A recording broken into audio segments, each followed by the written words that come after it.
They say a man can outrun his shadow, but never the ghost he carries inside. The ghost is patient. It rides on the wind that scours the plains and settles in the dust on a windowsill.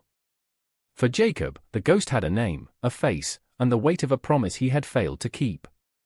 It was this weight that drove him north, into the hardscrabble mountains where the trees grew thin and the land promised nothing but solitude. He bought a cabin sight unseen, a listing on a crumpled paper in a marshal's office that said more about what it wasn't than what it was.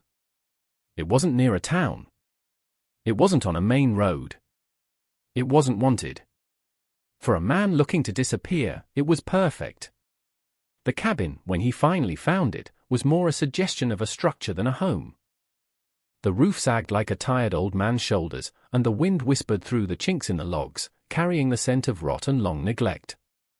Jacob stood before it, his tall frame unmoving, his face a mask carved from grim experience. His eyes, the color of a winter sky, took in the decay not with dismay, but with a kind of weary recognition. He was a broken thing in a broken place. It seemed fitting. One of his hands, the left one, was a map of old pains, the knuckles thick with scar tissue, 2 fingers permanently crooked. He flexed it, the motion stiff and familiar. The work would be hard, but his body was used to hardship. It was the quiet his soul craved. He spent the first week clearing the worst of the debris, his silence broken only by the rhythmic scrape of a shovel or the sharp crack of an axe. He worked from before the sun crested the ridge until long after it had bled out behind the peaks. But the roof was beyond his mending, the stone of the chimney crumbling in on itself. He needed help. Not company, just a pair of hands more skilled with mortar and shingle than his own. The nearest town was a day's ride, a place called Providence that seemed to possess very little of its namesake. It was a single dusty street lined with false-fronted buildings, their paint peeling like sunburnt skin. Men watched him from the shade of the general store's porch, their gazes lingering on the Colt peacemaker tied low on his hip, a tool he carried with the same reluctant necessity as his own memories. He didn't look for a man to do the work. He'd learned long ago that men in places like this came with questions, with boasts, with a need to measure themselves against a stranger. He looked for someone who understood the language of quiet labor. He found her behind the livery, mending a leather harness with a focus so complete she didn't seem to notice his shadow fall over her. Her name, he learned from the stable owner, was Ilara. A widow. She did odd jobs, anything that would earn a few coins. She was known for her hands, which were never idle, and her pride, which was as fierce as it was quiet. Jacob watched her for a moment. Her hands were chapped and capable, her movements economical and sure. There was no wasted motion, no hesitation. She worked as if the task itself were a prayer. He approached slowly, so as not to startle her. "They say you do repairs," he said. His voice was rough from disuse, like stones grinding together. She looked up. Her eyes were startlingly clear, the color of moss after a rain, and they held no fear, only a careful, assessing neutrality. She took in his worn clothes, the exhaustion etched around his eyes, the stillness that clung to him like a shroud. "What kind of repairs?" Her voice was low and steady. "Cabin roof." "Chimney," he said, listing the damages like charges on an indictment. She wiped her hands on her stained apron, a gesture that was both practical and somehow elegant. "Where?" "North Ridge." The old Miller place, a flicker of something crossed her face. Surprise, perhaps. Pity, maybe. No one had lived in the Miller place for a decade. "It's a long way, I'll pay for the time." She considered this, her gaze dropping back to the harness in her lap. He could see the calculation in her mind, the weighing of risk against need. $10, she said finally, her eyes rising to meet his again. It was a test. The price was too low, insultingly so, for the amount of work and the distance she would have to travel. He knew it, and he knew that she knew it. She was seeing what kind of man he was. A man who would take advantage, or a man who would be fair. 20, he countered, his tone leaving no room for argument.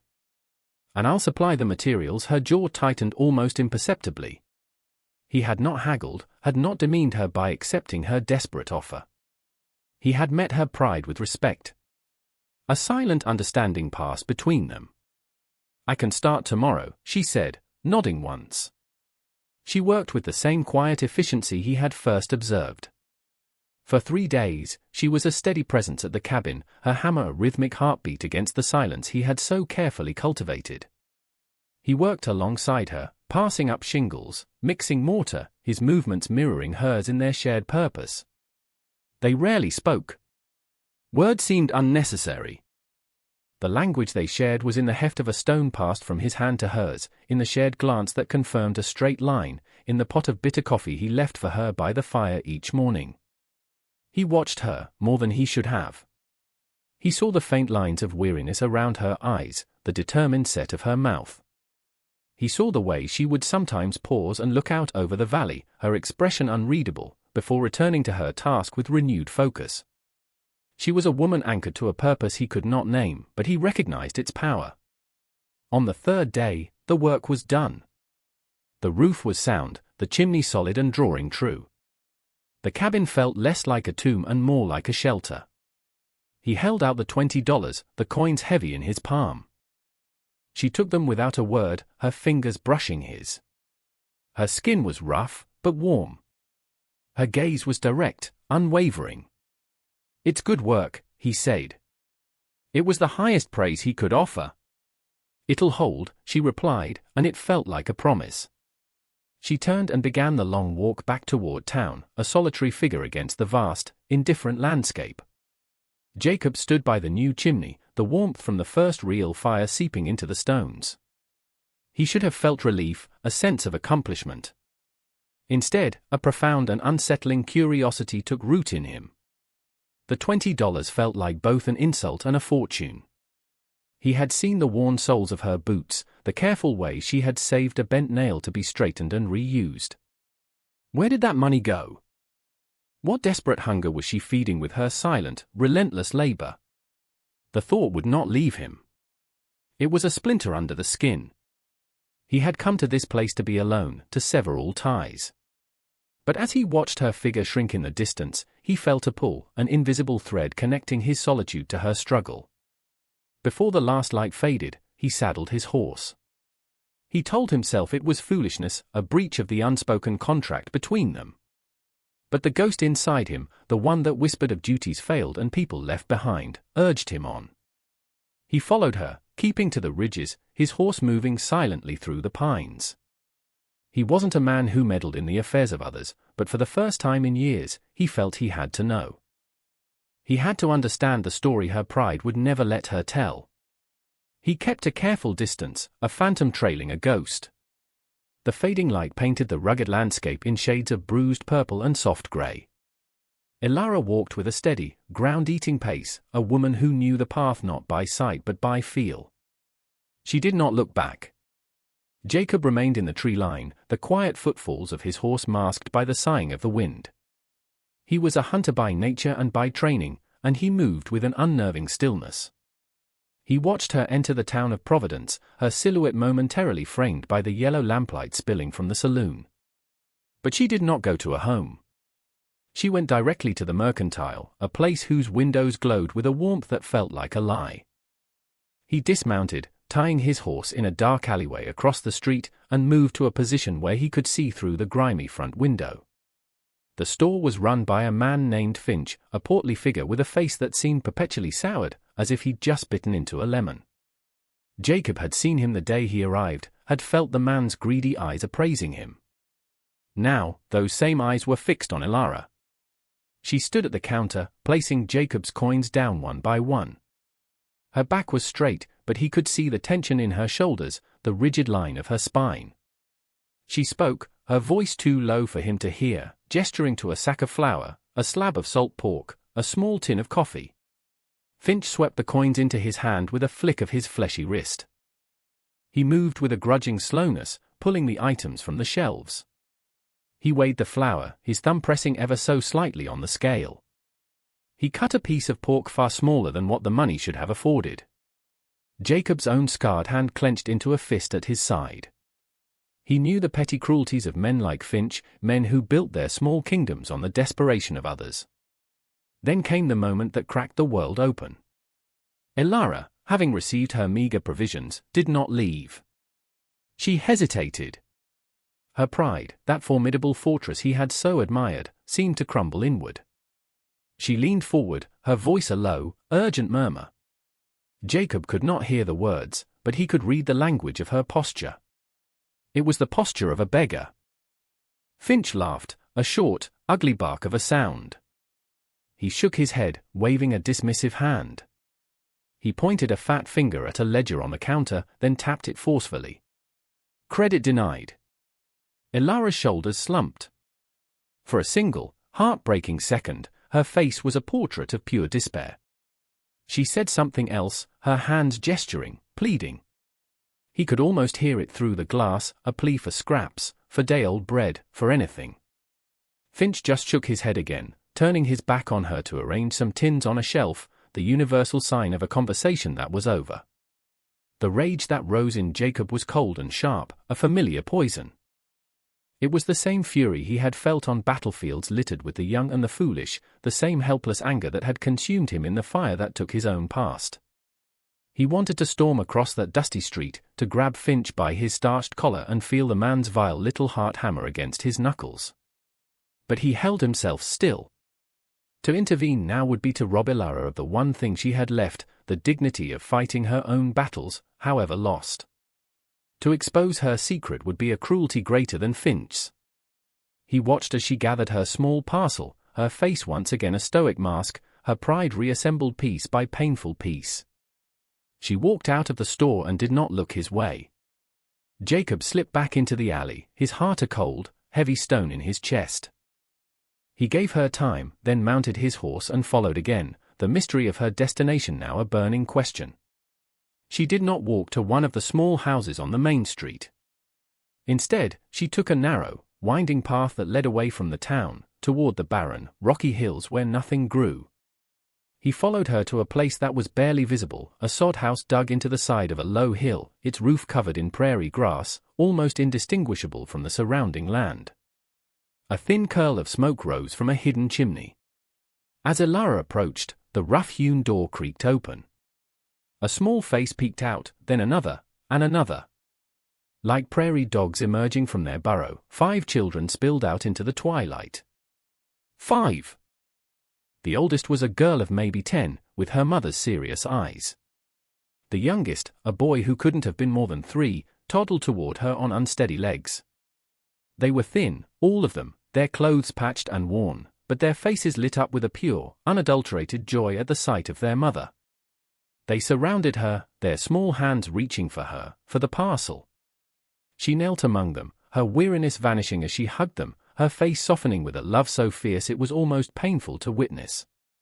Jacob stopped his horse behind a cluster of junipers, his throat tight. He understood now. The $20 was not for her. It was for them. It was a dam holding back a flood of starvation, and it wasn't nearly enough. He saw his own past superimposed over the scene, his wife, Sarah, laughing in their small garden, his own son, Daniel, running to him with a handful of wildflowers. The memory was a physical blow, knocking the air from his lungs. The ghost he carried was the ghost of a protector who had failed. He had been miles away, on patrol, when the fever took them. He had returned to a silent house and 2 fresh graves. Now, before him, was another family on the brink, and a woman fighting with every fiber of her being to keep them from falling. He backed his horse away, his movement slow and deliberate, retreating into the wilderness that was his sanctuary. But the wilderness was no longer a place of escape. It was now a larder. As he rode back toward his cabin under a canopy of cold, indifferent stars, his purpose shifted. The cabin was no longer a refuge for himself. It was a base of operations. The atonement he sought was no longer an abstract concept. It had a face. It had 5 faces. He rose before dawn. He took his rifle and slipped into the woods. He was a patient hunter, and by mid-morning, he had brought down a large doe. He dressed it quickly, his hands sure and practiced. He carried the meat not to his own cabin, but back toward the sod house on the hill.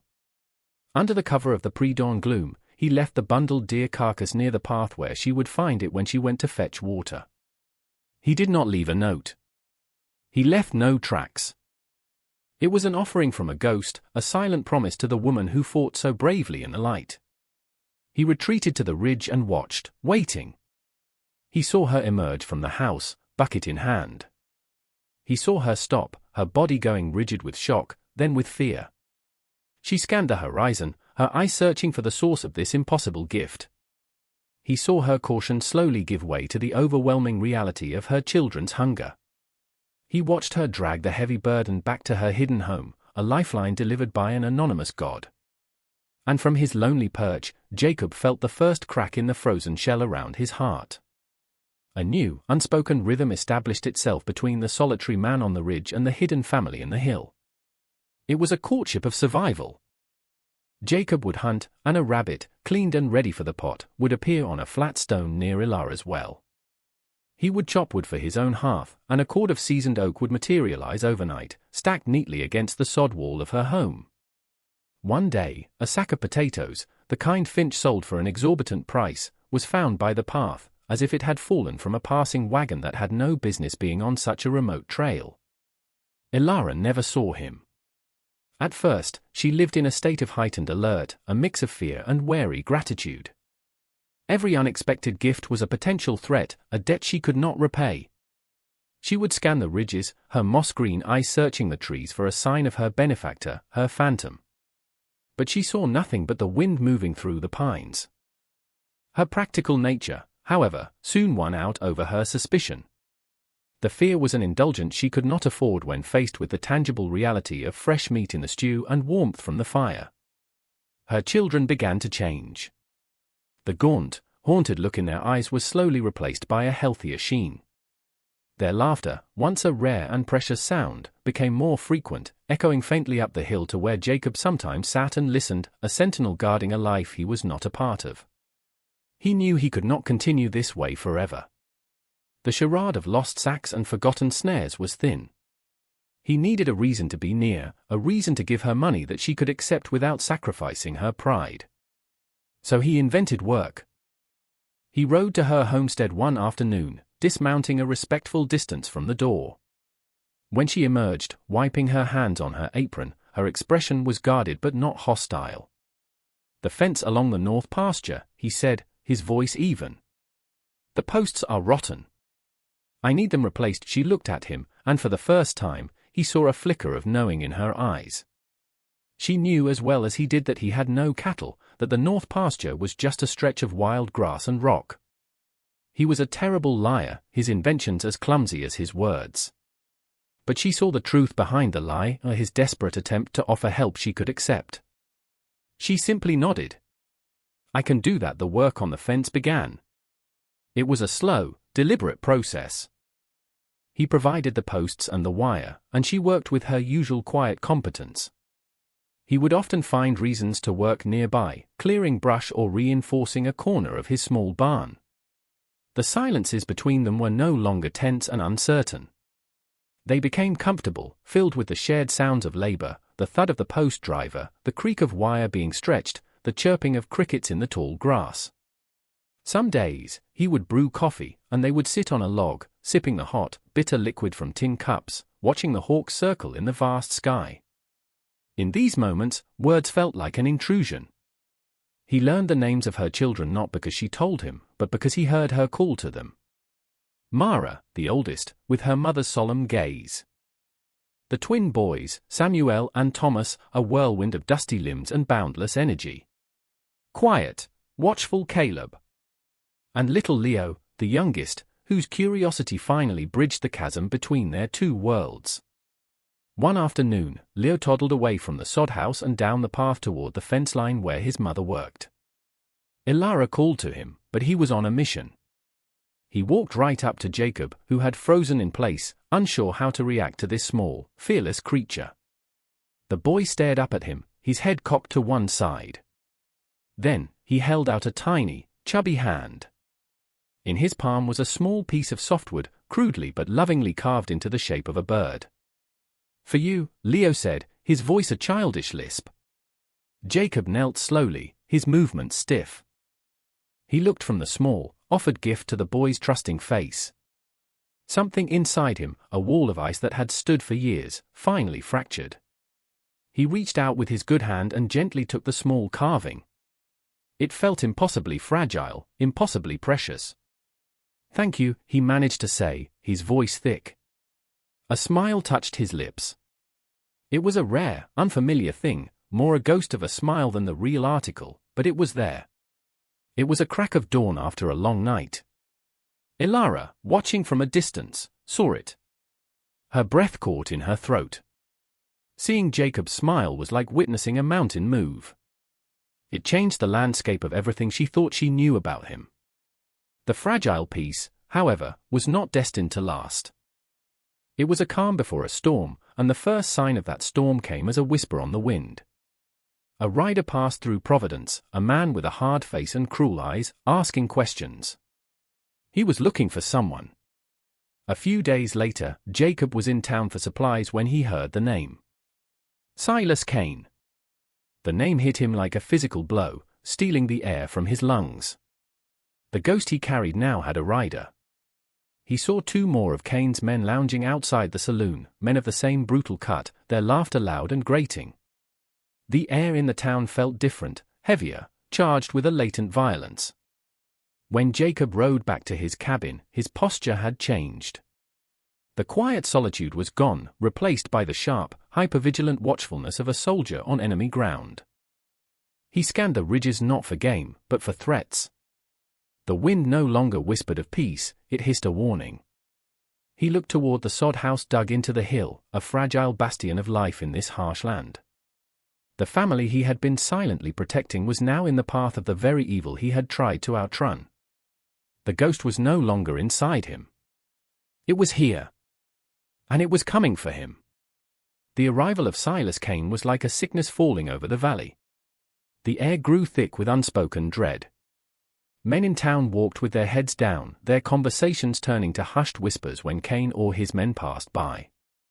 Silas carried himself with the swagger of a man who believed the world was his to take, his very presence an act of aggression.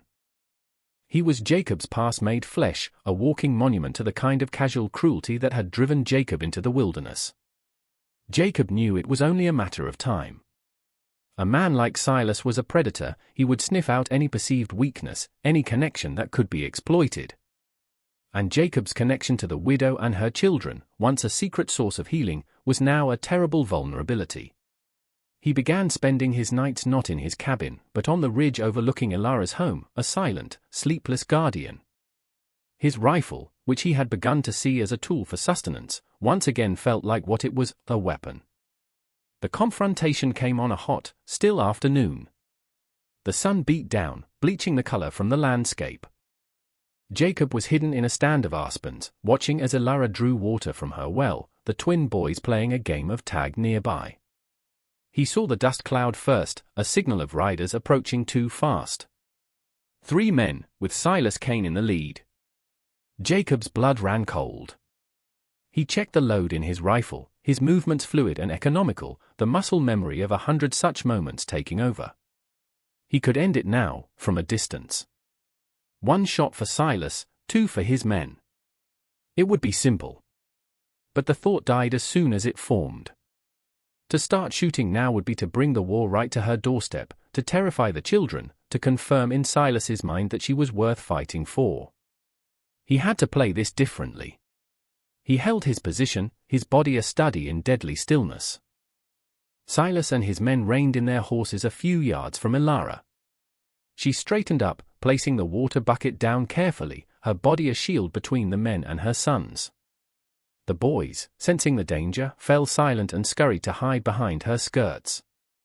"Well now," Silas drawled, his voice oily and loud in the quiet air.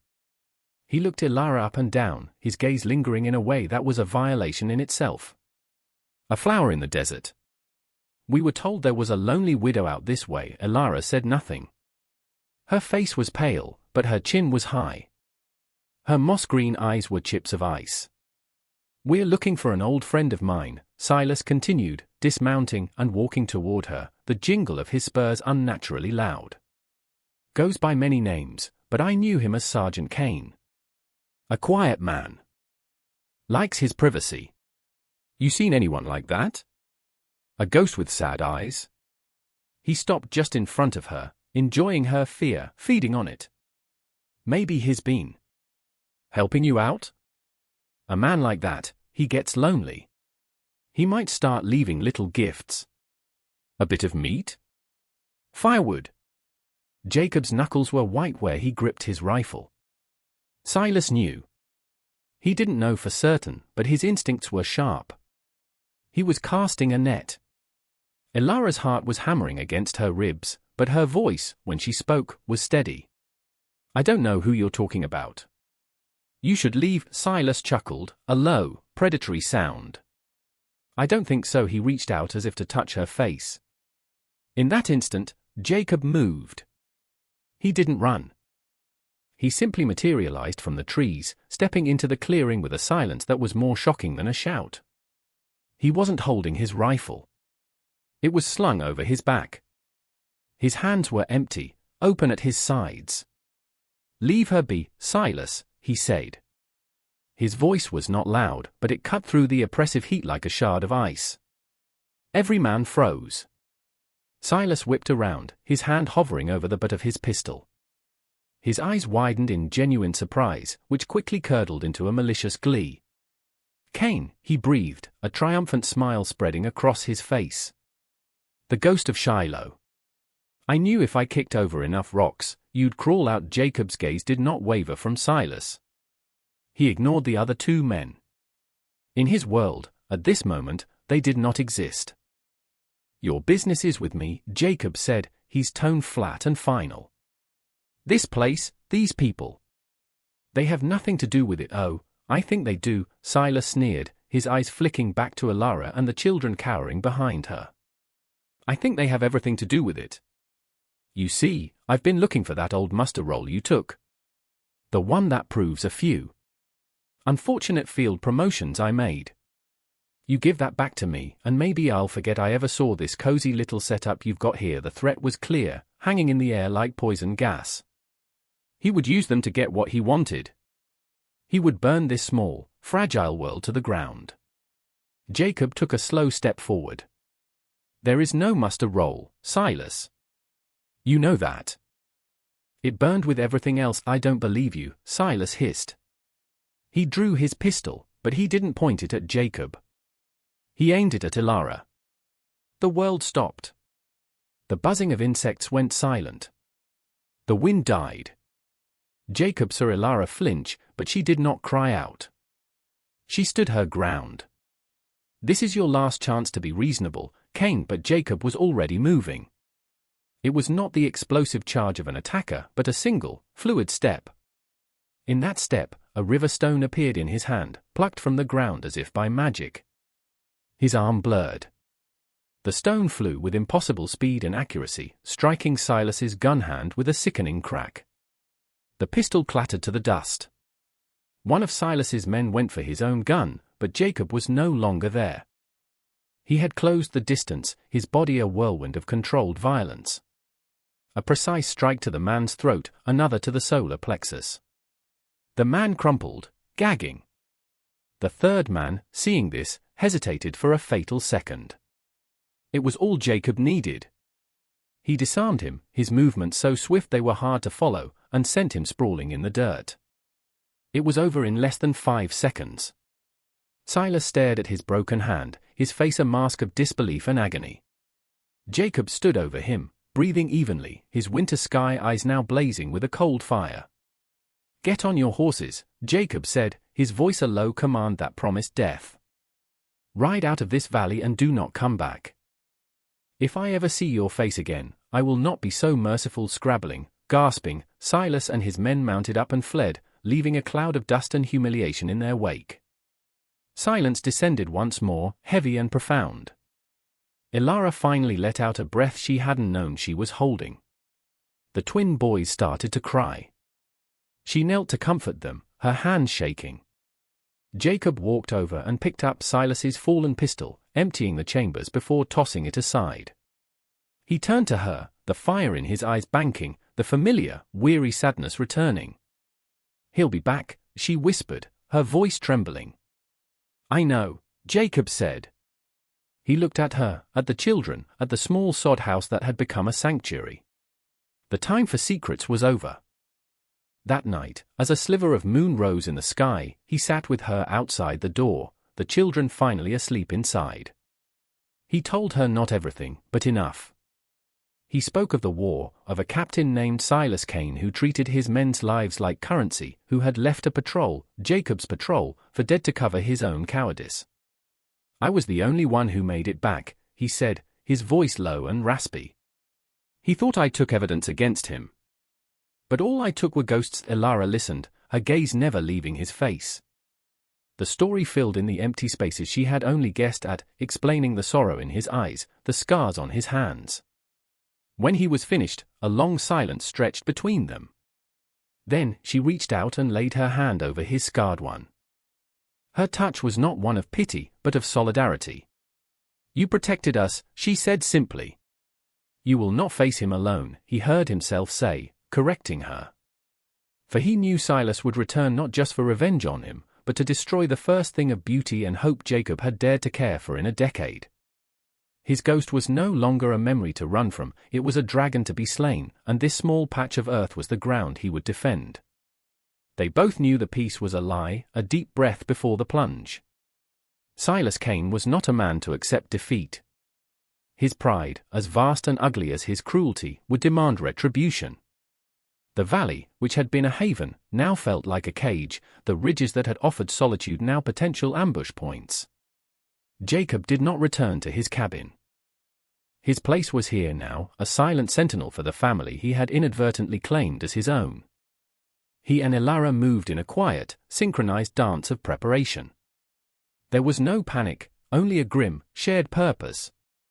While she baked bread and filled every available container with water, creating a small stockpile inside the sod house, he worked on the outside. He was no longer just a mender of fences, he was a soldier fortifying a position. He used his knowledge of the land, of angles, and cover, to turn the humble homestead into a defensible fortress. He dug a shallow trench behind a rocky outcrop, cleared shooting lanes through the sparse brush, and reinforced the single wooden door. He showed Mara, the eldest, how to load the old shotgun he had found in Elara's shed, his instructions calm and methodical. He made her practice until her hands were steady, her movements sure. He looked into the girl's serious eyes, so like her mother's, and saw not fear, but a fierce resolve. "You only do this if they get past me," he told her, his voice gentle but firm. "You protect your mother and the little ones. You understand?" She nodded, her small face set with a gravity far beyond her years. He gave Elara his Colt Peacemaker. She took it, the weight of it unfamiliar but solid in her hand. "I know how to use it," she said, and he did not doubt her. A woman who could survive in this land knew how to do what was necessary. The waiting was the hardest part. The days were tense, the nights stretched into an eternity of listening. Every gust of wind sounded like hoofbeats, every shadow a potential threat. In the quiet hours of the night, Jacob and Elara would sit outside, the shotgun across his lap, the pistol resting on the table beside her. They didn't talk much. They didn't have to. Their shared vigil was a conversation more profound than any words. He learned about her husband, a good man taken by a winter fever 3 years prior, who had dug this sod house into the hill with his own 2 hands. She learned about the farm Jacob had lost, the wife who loved roses, the son who had his mother's smile. They were trading ghosts, lightening each other's loads one quiet confession at a time. The attack came, as he knew it would, at dusk. The sky was on fire, the clouds streaked with violent reds and oranges, as if the heavens themselves were bleeding. A lookout he had fashioned from rags on a distant ridge dipped, a silent signal he had taught the twins to watch for. "They're coming," he said, his voice calm. "Elara, get them inside." Now she didn't hesitate, herding the children into the relative safety of the house. Jacob moved to his position in the shallow trench, the rifle feeling like an extension of his arm. He saw them then, 5 riders silhouetted against the dying sun. Silas was not a fool. He had brought more men. They spread out, attempting to flank the small homestead. But Jacob had anticipated this. He had chosen his ground well. The first shot was his. It was not aimed to kill. It was a warning shot, a bullet that kicked up dust just in front of the lead rider's horse. The horse shrieked and reared, throwing its rider. Chaos erupted. This was not the orderly charge Silas had envisioned. Jacob used the confusion, his next 2 shots finding their marks with lethal precision. He was not the soldier who fought for a flag or a captain anymore. He was a man defending a home. His movements were born of a cold, clear purpose. 2 of Silas's men went down. The remaining 2, unnerved by the invisible, deadly accuracy of their opponent, sought cover. The fight devolved into a tense exchange of gunfire, the crack of rifles echoing across the valley. From the small window of the sod house, a pistol shot rang out. One of the men trying to circle around cried out and clutched his shoulder, his attack thwarted by Elara. She was a part of this fight, a defender of her own realm. Finally, it was only Silas left. He was crouched behind a boulder, firing wildly, his shots fueled by rage rather than aim. "Cain," he screamed, his voice raw. "You can't hide forever. I'll burn them out. I'll burn it all down." "There's nothing left to burn, Silas," Jacob called back, his voice steady. He began to move, circling around through the rocks and shadows, a ghost in the twilight. He flanked Silas, appearing behind him as silently as he had in the clearing days before. Silas spun around, his face a mask of hate, and fired his last bullet. Jacob felt a searing pain rip through his left arm, but he did not falter. He lunged forward, not with his rifle, but with his bare hands. The fight was brutal, primal, and short. It was the culmination of a decade of bitterness and regret. Jacob did not use his soldier's skills to kill. He used his strength to subdue. He broke Silas, not just his body, but his will. He disarmed him, pinned him to the ground, the weight of his own failure pressing down on the man who had caused so much pain. "It's over," Jacob breathed, the words meant as much for himself as for the whimpering man beneath him. He tied Silas's hands and feet with a length of rope and left him there for the law to find. As full darkness fell, an almost holy silence settled over the homestead. The smell of gunsmoke hung in the air, a bitter incense. The door of the sod house creaked open. Elara ran to him, her face pale in the moonlight. She saw the blood soaking his sleeve and her breath hitched. The children followed, their eyes wide with fear and awe. He was wounded, but he was standing. He had held the line. Inside, by the soft light of a kerosene lamp, she cleaned and bandaged his arm. Her touch was no longer hesitant or cautious. It was sure, gentle, and proprietary. She worked in silence, her focus absolute. The children watched, their fear slowly receding, replaced by a dawning understanding. This man, this quiet, sad-eyed stranger, had stood between them and the dark. When she finished, Jacob looked at his bandaged arm, then at her. Her face was smudged with dirt and gunpowder, and he had never seen anything more beautiful. "It's over," he said again, his voice raspy. She looked up, her moss-green eyes meeting his. A small, weary smile touched her lips. "No," she said softly. "It's begun." He saw the truth of her words in her eyes. The ghosts had been exorcised by the report of a gun and the touch of a gentle hand. The future, a thing he had not dared to consider for 10 years, suddenly stretched out before him, not as a lonely road, but as a shared path. Weeks later, the sun shone down on a healing land. The homestead was no longer just a shelter, it was a home.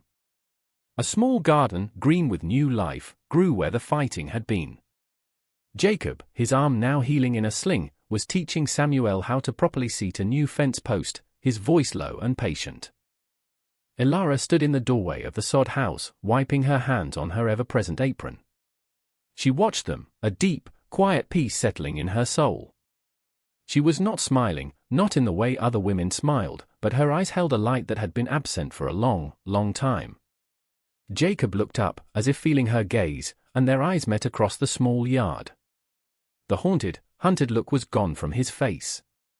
In its place was something he had thought he'd lost forever, something that looked and felt and sounded, finally, like coming home.